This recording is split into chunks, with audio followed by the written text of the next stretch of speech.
a moment, you'll hear James Stewart as the Six Shooter. Just one of the many fine programs brought to you Sundays on NBC. Later this evening, listen to the NBC Star Playhouse with one of your favorite stars. Hear Meet the Press, America's #1 newsmaking program. And be sure to keep tuned for the dramatic story of communism in America on Last Man Out. It's a wonderful lineup of great programs, all of them heard only on NBC. James Stewart as the Six Shooter.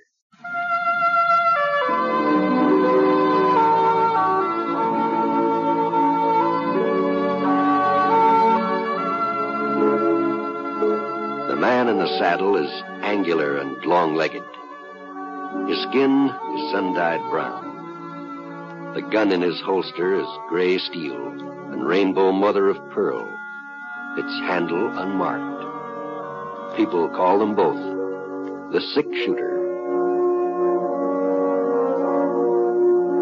The NBC Radio Network presents James Stewart as the Six Shooter, a transcribed series of radio dramas based on the life of Britt Ponsett, the Texas plainsman who wandered through the Western Territories, leaving behind a trail of still-remembered legends.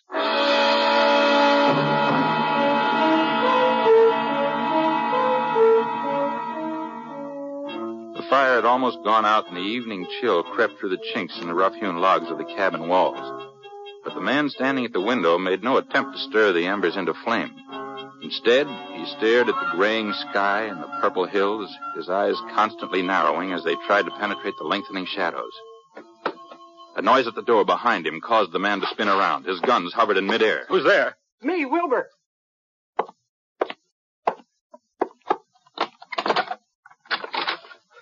They're coming, Floyd. I've seen them from the top of the ridge. How many? 15, maybe more. It's pretty dark, but 15 anyway. That ought to be enough. Yeah? Why'd you come back, Wilbur? How come you didn't run off like the others? Well, I couldn't leave you here alone, Floyd. We've been together too long. I ain't giving up. No matter how many there are, I ain't giving up. Sure. That's what I figured. You figured I'd fight it out and you come back anyhow? Oh, back, ain't it? Yeah. Here. Load 'em for me. Huh? My guns, load 'em. What, Floyd? You got bullets, ain't you? Oh, sure, yeah. Well, it's just that I ain't never seen you take 'em off before. I never thought I'd see the day when Floyd Winters would take off his guns, hand 'em to another man. What makes you so trusting all of a sudden? I've found out who I can trust. Found it out tonight. You didn't run off with the rest. If Russ was here, nobody would have run off. Maybe. But Russ ain't here. Go on, Wilbur. Load 'em for me. Floyd Winters handed the gun belt to his friend, turned, and glanced out of the window. Wilbur English lifted one of the revolvers from its holster and checked the cylinder. There were 2 bullets inside. He raised the gun and pointed it at the other man's back. He calmly squeezed the trigger twice. The man at the window fell forward, shattering the glass.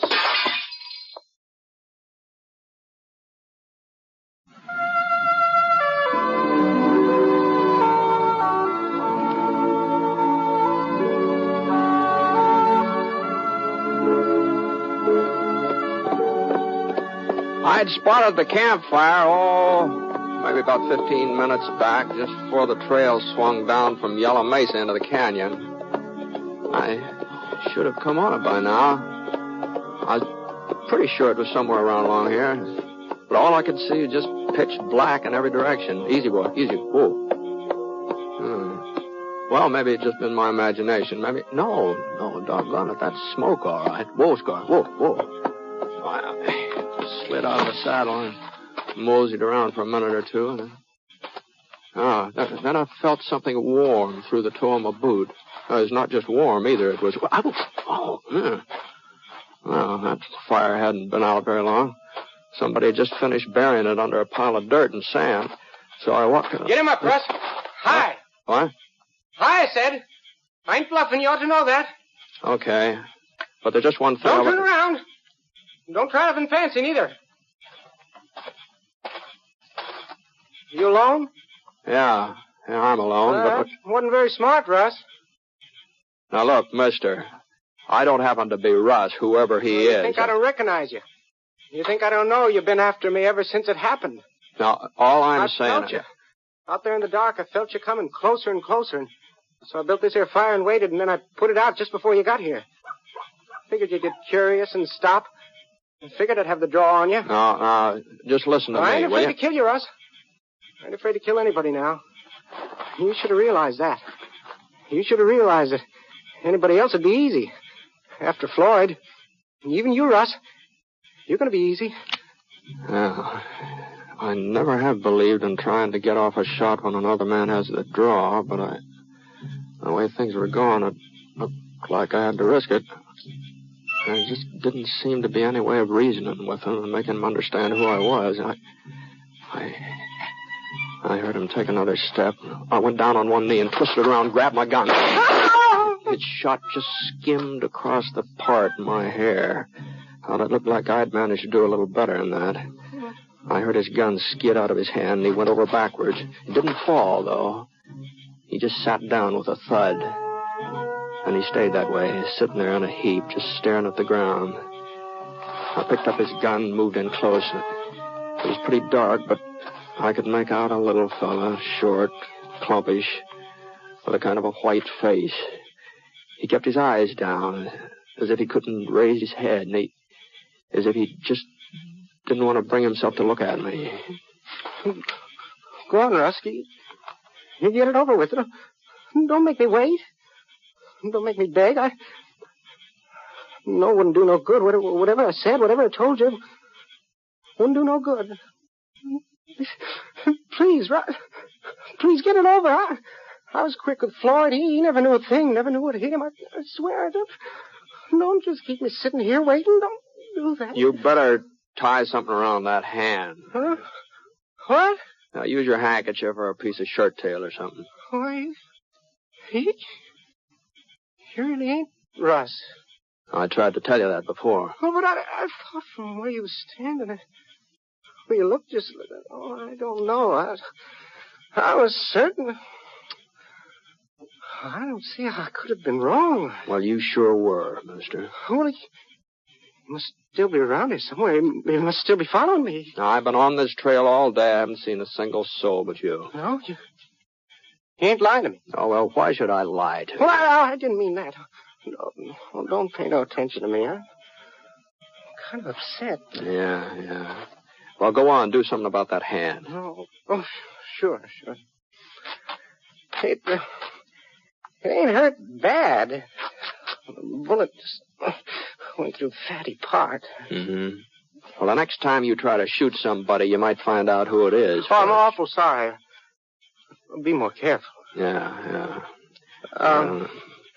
My name's Jones. Warren Jones. Is that so? Yeah. What's yours, mister? Ponsett. Britt Ponsett. Six-shooter? Yeah, some folks say that. My name's Ponsett. Oh, no wonder you was so handy with a gun. Well, I sure am glad to meet you, Mr. Ponsett. The Jones, you said? Yeah, that's right. Not English? Not Wilbur English? What are you talking about? Well, I thought maybe you made another mistake tonight. Another one? Well, you were wrong about who I was. You sure you're not wrong about who you are, too? Well, I guess it don't do me no good to lie to you. Yeah, you're right. My name is English. Mm-hmm. We ain't met up before. No, but I've heard about you. Oh? Yeah. And about how you killed Floyd Winters a couple of weeks ago. I heard about that. Oh. Well, news sure does travel, don't it? Some news does, yeah. I reckon it does. You didn't know I was in these here parts, did you? You hadn't heard I was heading this way. What? Well, you seemed so certain about who I was, I thought maybe you were expecting to run into me. No, you weren't very hard to figure out, English.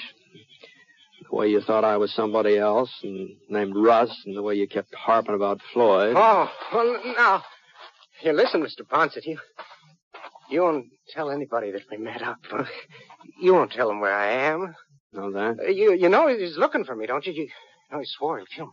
You mean Russ Winters? Well, sure, that's what I mean. And nobody's even trying to stop him. I thought folks would all be on my side now. I thought they'd be grateful for what I'd done. Been trying to catch Floyd for years. I saved him the trouble. That's true. That's true enough. Well, they act like killing him was wrong. They act like he was some kind of a hero. Well, Floyd Winters wasn't any kind of a hero. I'll sure go along with that. Well, then why is everybody against me? Why don't they capture us? I expect they will before long. When? After he's murdered me? Don't they realize that he's just as bad as Floyd ever was? They were two of a kind. Well, you ought to know, English. You were part of their gang, weren't you? I never denied that. Yeah, but I wasn't mean like Floyd and Russ. Yes, I did my share of harm. I rode with them on plenty of holdups, but I never killed nobody. All the time I was with the Winters brothers, I never killed nobody. Except Floyd. You killed him. Well, that was different. He was an outlaw, wasn't he? Had it coming to him. Besides, if I hadn't shot him, there'd have been more killing. Well, to see that posse that was coming, some of them, I was saving their lives. And earning yourself a reward and a pardon at the same time, I wasn't thinking of that. I wasn't thinking of myself. You weren't, huh? No, sir. Oh, what good did it do me anyhow? Russ is hunting me down, and folks say that he's right. They say that I'm a coward, that I shouldn't have shot Floyd in the back. Well, it's easy enough to talk brave. They didn't know him, but I did. I had to shoot him in the back. There wasn't any other way. Mm-hmm. It's kind of a convenient killing, too, wasn't it? With the posse outside ready to take you both. You're just like all the others, aren't you, Ponset? You make a big thing out of law and order, but it's got to be done just so. It don't matter how many men Floyd Winters murdered in cold blood. Oh, just because he was shot in the back, you feel sorry for him. You hold it against me. Now, look here. I don't feel sorry for Winters or anything that happened to him. Well, then you're the only one who... And I'm not going to spend half the night arguing about it either. Now, here's your gun. Now, why don't you just be a little more careful with it from now on, huh? So long. You're just gonna leave me here, huh? What are you talking about? You said your hand wasn't hurt bad. You got a horse, haven't you? Oh, sure. I got a horse. He's over there in those trees, but... But what? Well, I told you that Russ is after me. If he catches me alone, he'll kill me for sure. Well, you don't even know he's in the neighborhood. Well, you don't know that he is, and why can't I ride along with you, Ponset? You're heading towards Single Pine, ain't you? Yeah.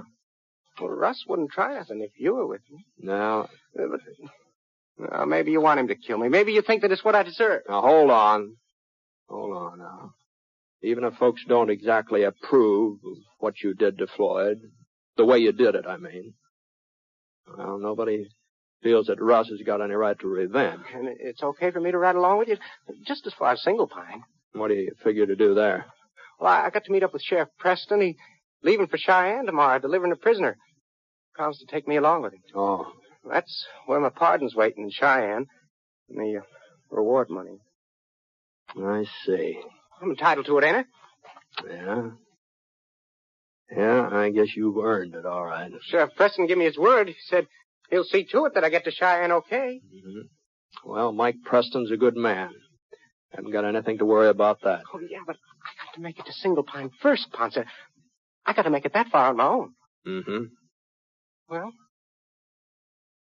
what'd he say? All right, English. Get your horse.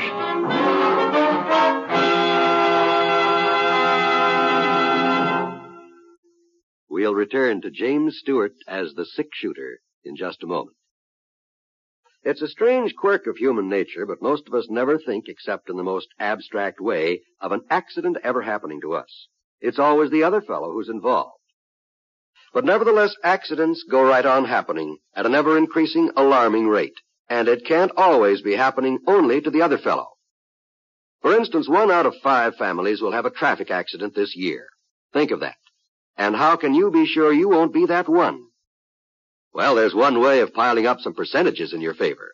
A few simple precautions will guarantee better accident odds for your family.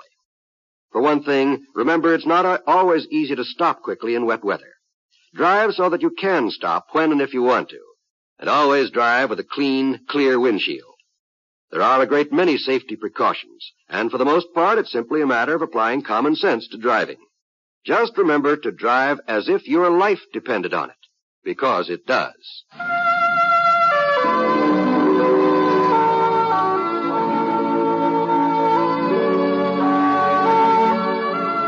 Now, Act 2 of The Sick Shooter, starring James Stewart as Britt Ponsett.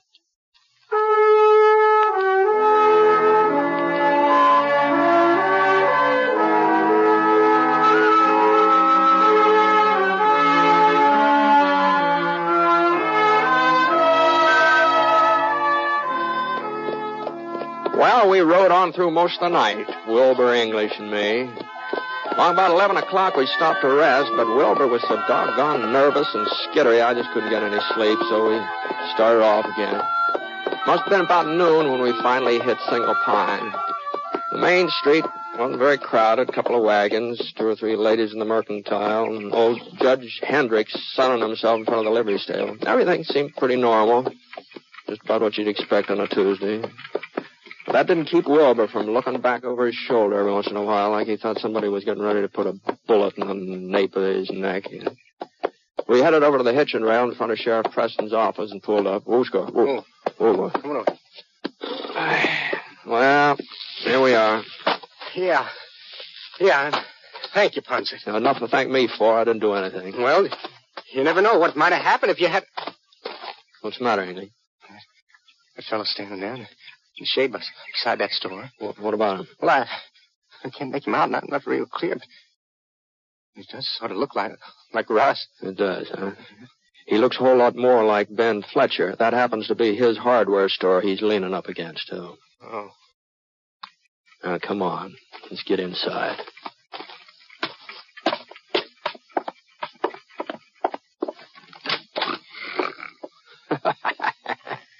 Look at it.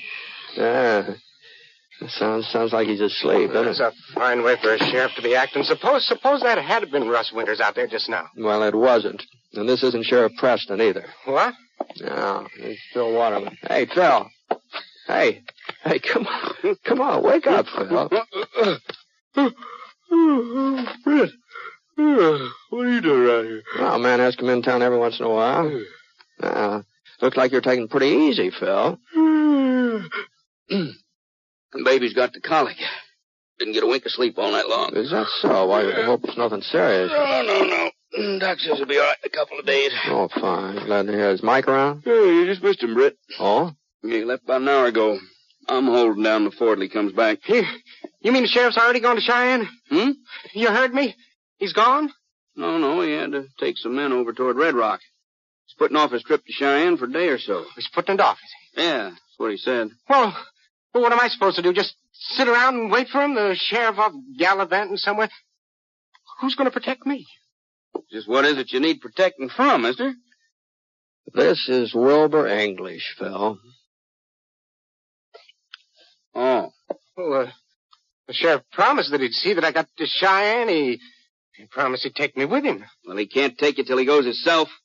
But he left word he was expecting you. Said I was to tell you to sit tight and not leave town. I might have known that he'd pull a stunt like this. Oh, wait a minute. What are you talking about? You're fancy, Sheriff. That's what I'm talking about. I told you they all want Russ to kill me. They all think I got it coming. Well, why do you think that Sheriff Preston picked today to leave town so that he'll be out of the way if Russ shows up, so he won't have to do nothing towards stopping him? That's what. Now, you listen here.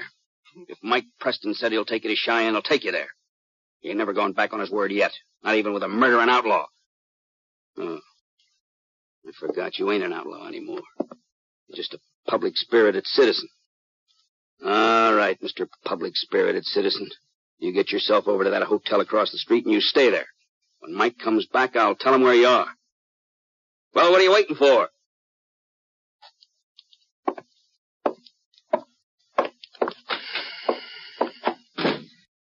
How in thunder did you happen to come into town with him? Oh, we met up accidentally last night. He seemed kind of anxious for company.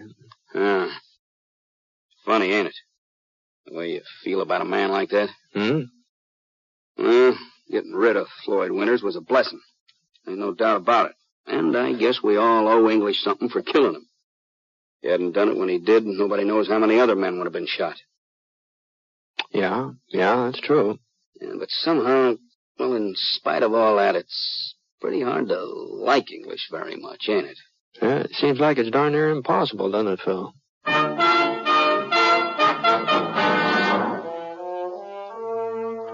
Well, I had something to eat over at Molly Davis's cafe, and then I did my errands. Got myself a new pair of boots and a haircut. But I almost fell asleep sitting in that barber's chair. I guess that was to be expected, seeing as how I didn't get much rest the night before. And the idea of taking a little siesta sort of crossed my mind. Not that I usually nap in the daylight, you understand, but I went over to the hotel and rented myself a room. And, I was planning to stay in town overnight anyhow, so I figured I might as well get my money's worth out of the bed I was paying for. After all, it's cost me 50 cents.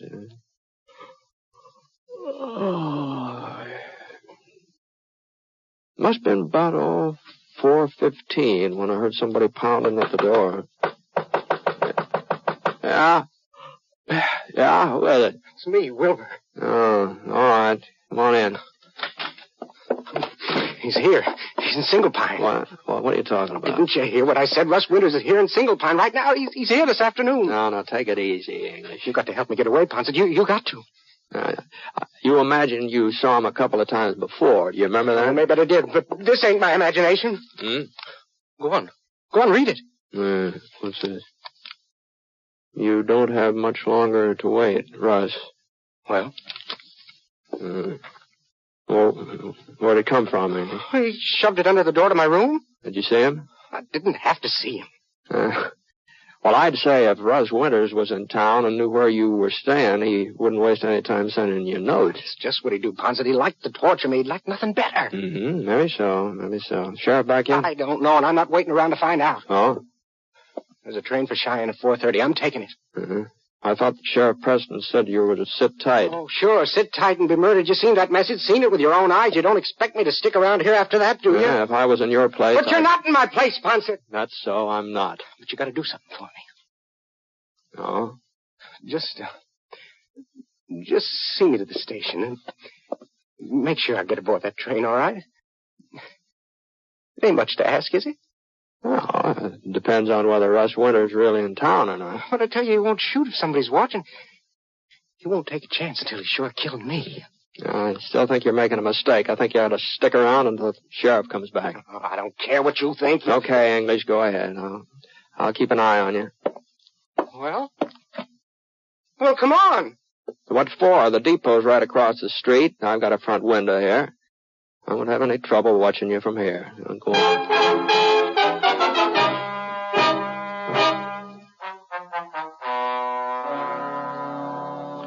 Well, the train pulled in right on time, 4:30.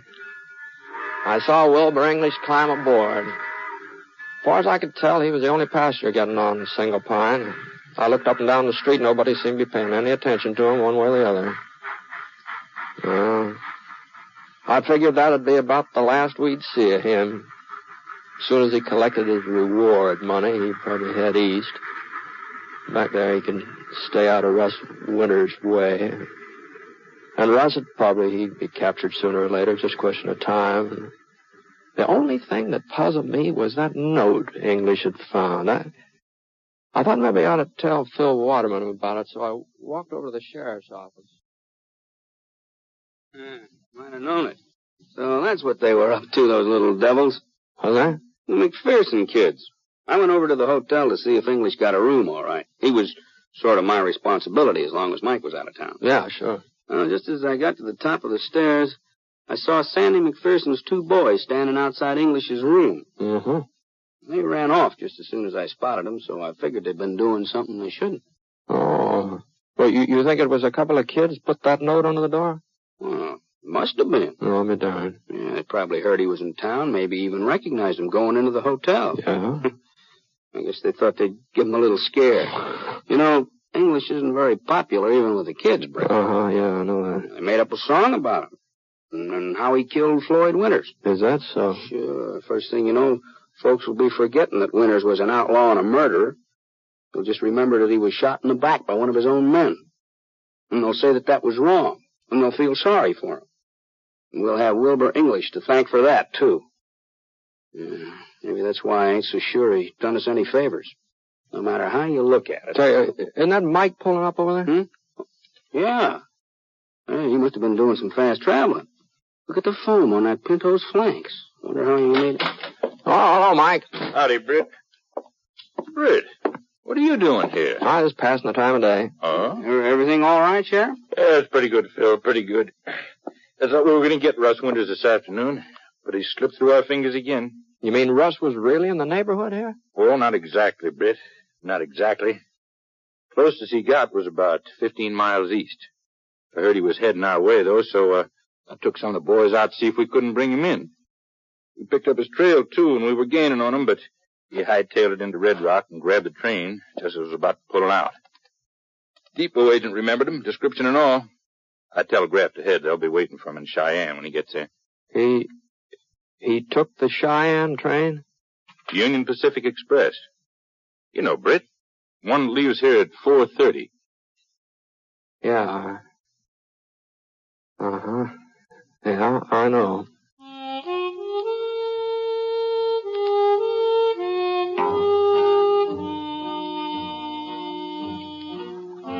Well, they arrested Russ Winters in Cheyenne, all right.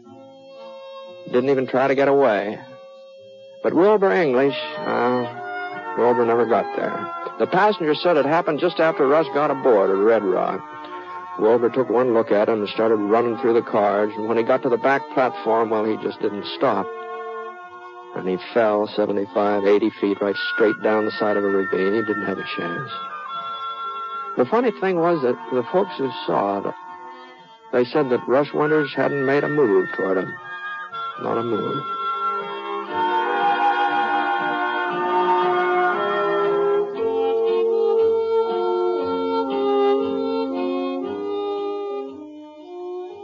If a neighbor in distress came to your door, would you help him?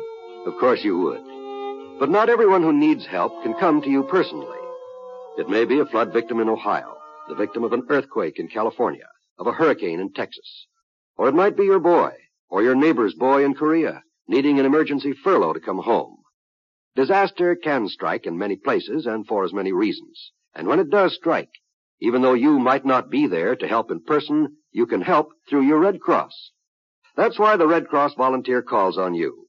He calls in the name of the helpless and injured, of the little girl who needs blood to save her life, of the serviceman who must fly to the bedside of his dangerously ill parent or child. When you join the Red Cross, you help them all wherever they may be, just as surely as if you had extended a helping hand in person. So when the Red Cross volunteer comes to your door, meet him with a smile and answer the call. Join and serve, and wear your Red Cross button proudly. It means that in any emergency, in any disaster, you are there serving humanity.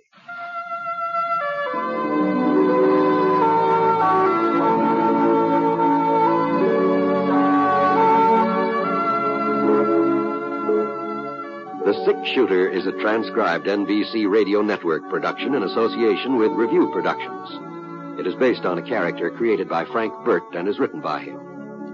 Mr. Stewart may currently be seen in the Universal International picture, The Glenn Miller Story.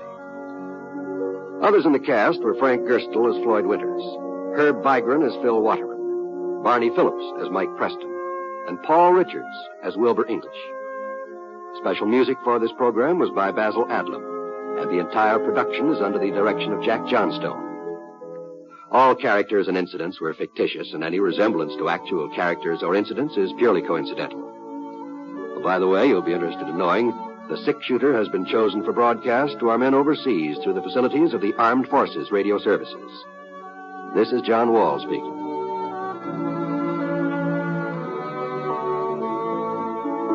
Listen to Jan Murray in Sunday at Home on the NBC Radio Network.